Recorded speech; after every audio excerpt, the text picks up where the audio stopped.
무더위가 열흘 이상 이어지면서 가축 폐사 등 피해가 급증하고 있습니다. 바다 수온도 크게 올라 양식 어민들은 걱정이 태산입니다. 형산강 수온 오염 유발 업체를 찾기 위한 추적 조사가 다시 추진됩니다. 그동안 부실 조사 논란이 있었는데 이번엔 성과를 낼 수 있을지 주목됩니다. 포항에서 40여 킬로미터 떨어진 바다에서 어제와 오늘 잇따라 지진이 발생했습니다. 진앙지가 멀고 규모도 크지 않아 진동이 전해지지는 않았습니다. 여러분 안녕하십니까? 무더위가 이어지고 있어서 오늘은 날씨 소식부터 전해드리겠습니다. 이번 주말에도 찜통 더위와 열대야가 계속될 것으로 예상됩니다. 내일 낮 최고 기온은 경주 38도, 포항 영덕 36도가 예상됩니다. 안수진 기상캐스터입니다. 오늘 경주가 한낮 기온 38.3도까지 오르면서 푹푹 찌는 무더운 날이 이어졌습니다. 현재 제10호 태풍 암필이 발생했는데요. 당초 우리나라를 지날 것으로 예상했지만 방향을 틀어서 중국 상하이로 올라가고 있습니다. 태풍이 이동하면서 한반도 쪽으로는 덥고 습한 공기를 계속 밀어내고 있습니다. 이로 인해 주말에도 폭염은 계속되겠습니다.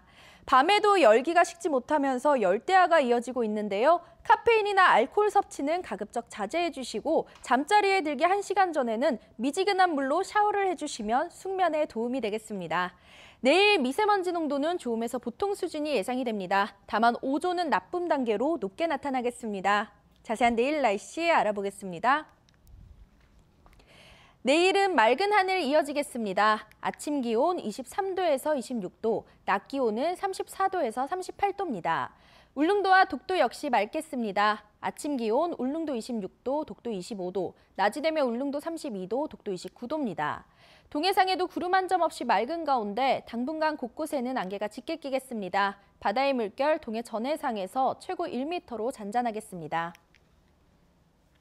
연일 계속된 더위에 온열 질환 발생이 증가하고 있습니다. 주말 동안에도 무더운 날씨에 피해 없도록 각별한 주의가 필요하겠습니다. 날씨였습니다. 폭염이 계속되면서 바다 온도가 평소보다 5에서 8도가량 높아져 양식 어민들의 철저한 대비가 요구됩니다. 어류, 조기 출하를 통해 서식 밀도를 낮추고 산소 공급을 늘리는 한편 사료 공급은 중단하는 것이 좋습니다. 경북에서는 163개 양식장에서 강도다리와 조피볼락, 전복, 넙치 등 어패류 2,400만 마리를 양식하고 있으며 지난해 고수온으로 인해 강도다리와 전복 등 65만 마리가 폐사했습니다. 살인적인 폭염에 말 못하는 가축들의 스트레스는 더 심합니다. 축산농가에서는 가축 폐사를 막기 위해 더위와 사투를 벌이고 있습니다. 엄지원 기자입니다. 개사한 대형 선풍기가 쉴 새 없이 돌아가고 닭들이 거친 숨을 몰아쉽니다. 닭과 같은 가금류는 땅구멍이 없고 온몸이 깃털로 쌓여 있어 더위에 특히 취약합니다. 국내 최대 육계 사육지인 상주시는 닭 420만 수에 한꺼번에 투약할 수 있는 면역 강화용 약을 농가에 긴급 배부했습니다. 닭은 폭염에 가장 약한 축종으로 이번에 배부되는 음수첨가제는 닭의 면역력을 강화시켜 양계농가 더위 피해를 최소화할 것으로. 축사 천장에 달린 스프링쿨러를 가동하고 안개 분무까지 뿌려보지만 축산의 온도는 쉽게 떨어지지 않습니다. 축산의 기온이 27도 이상이면 고온 스트레스로 가축들이 사료를 적게 먹어 성장과 번식에 장애가 나타납니다. 젖소의 경우 우유 생산량은 최대 20%까지, 인공 수정 성공률은 14.4%나 떨어졌습니다.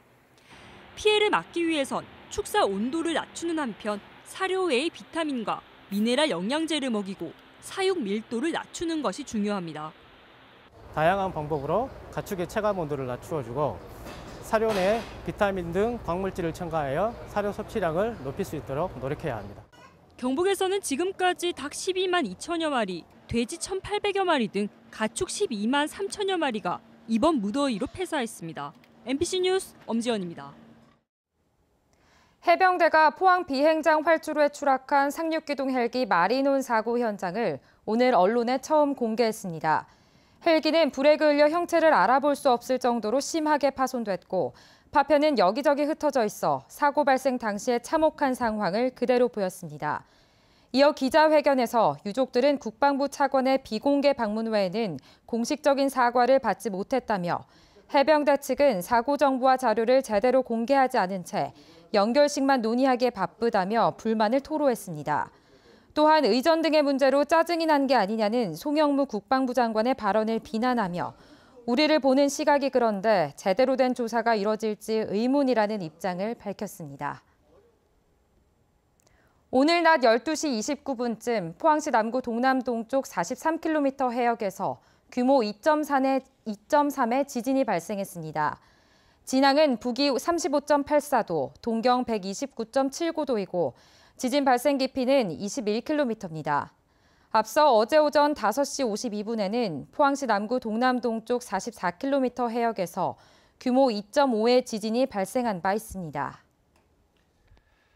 영덕 해안을 배경으로 제작된 애니메이션 호버트 시사회가 오늘 서울 코엑스에서 열렸습니다. 오늘 시사회는 편당 13분으로 제작된 호버트 국내편 5편이 공개됐고 투자 유치 설명회도 함께 열렸습니다. 영덕군은 호버트 UCC도 제작해 유튜브에 실시간 방송할 예정이고 캐릭터 상품 개발에 이어 강구항에 테마파크도 조성할 예정입니다.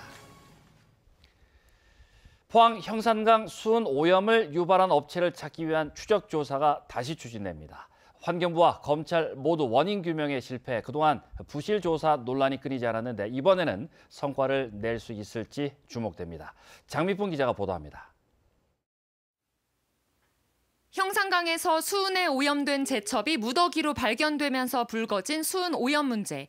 그 뒤 2년이 흐르도록 중금속 무단 배출업체를 찾지 못해 비판을 받았던 포항시가 또다시 오염원 추적 조사를 실시합니다.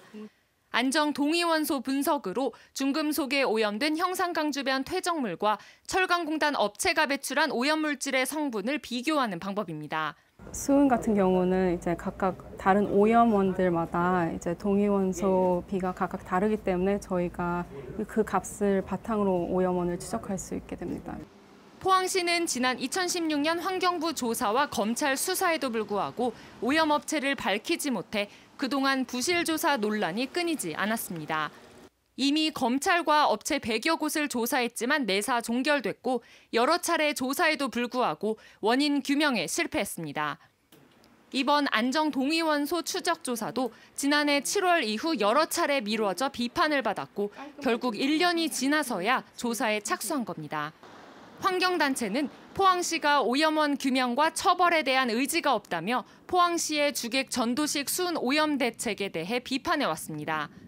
또 오염 원인을 찾지 못한 포항시 대책은 임시 방편에 그칠 수밖에 없다며 오염 유발업체에 대한 철저한 조사와 처벌을 요구하고 있습니다. 오염 원인을 찾기 위한 마지막 조사인 만큼 이번 조사를 통해서 철저히 원인을 규명하고 재발 방지를 위해서 그 해당 배출 업체도 반드시 찾아내서 처벌하고요. 포항시는 국내에 전례가 없는 연구인데다 조사 방법이 까다로워 준비 기간이 길어졌다며 반드시 성과를 내겠다고 밝혔습니다. 주민들에게 대한 그 기대성을 주기 위해서는 이게 이제 정확하게 그리고 또 세밀한 깊이 있는 연구를 통해서 해야 되는 그런 방법을 찾다 보니까 지금 이렇게 늦어진 것이라고 봅니다. 조사 결과는 12월쯤 나올 예정인데 포항시가 이번에도 수은 오염 원인 규명에 실패할 경우 수은 대책 전반에 대한 비판 여론이 다시 제기될 것으로 예상됩니다. MBC 뉴스 장미쁨입니다. 포항해양수산청은 신일그룹이 울릉 앞바다에 침몰한 러시아 순양함 돈스코이호 발굴을 위해 오늘 오전 제출한 매작물 발굴 승인 신청 서류를 검토한 결과 여러 가지 서류를 준비하지 못해 접수하지 않고 서류 보완을 요구했다고 밝혔습니다. 신일그룹이 제출하지 않은 서류는 매작물 위치 도면과 작업 계획서, 인양 소요 경비에 대한 이행 보증보험 증권, 발굴 보증금 등입니다. 포항시가 흥해읍의 초중고등학교와 영일 공공도서관 등 11곳에서 스마트 지진 방제 시스템 운영에 들어갔습니다. 포항시가 도입한 스마트 지진 방제 시스템은 시설물 주요 부분에 설치한 광센서가 지진에 따른 진동과 균열을 감지하고 이 데이터를 포항시 지진대책국과 각 학교 교무실, 당직실 등에 실시간으로 전달해 학생들의 안전한 대피를 돕게 됩니다. 학교 폭력을 조사할 때는 형사소송법 등에서 규정한 엄격한 절차를 반드시 거치지 않아도 된다는 판결이 나왔습니다. 대구지법 행정 1부 한재봉 부장판사는 학교폭력 가해 초등학생들을 대신해 부모들이 학교장을 상대로 낸 징계 처분 무효 확인 청구 소송에서 원고들의 청구를 모두 기각했습니다. 재판부는 가해자 상담 과정에서 보호자인 부모가 동석하거나 상담 내용이 녹화 또는 녹취되지 않은 것은 인정되지만 이런 절차를 준수해야 한다는 규정이 없는 만큼 위법하다고 볼 수 없다고 밝혔습니다.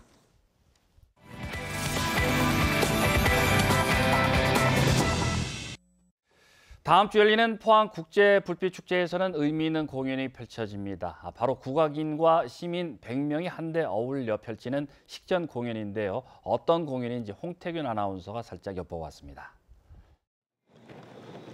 열대야가 기승을 부리는 늦은 밤까지 구슬땀을 흘리는 사람들. 흥과 신명 넘치는 우리소리로 축제의 성공을 기원합니다. 6살 어린이부터 68살 어르신까지 3대가 어우러진 무대로 국악인과 일반 시민 100명이 함께합니다.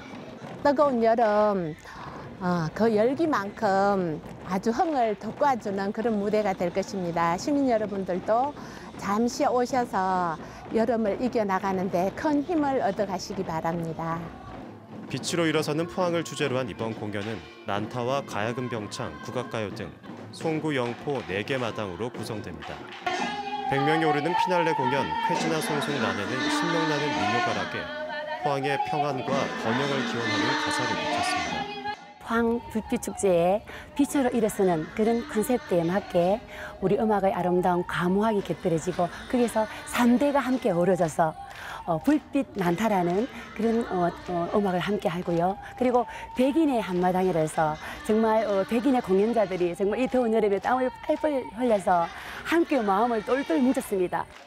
포항문화재단이 포항국제불빛축제에 시민의 참여를 유도하기 위해 공모한 공연에서 최우수상을 받아 개막식 식전 공연에 영예를 안았습니다.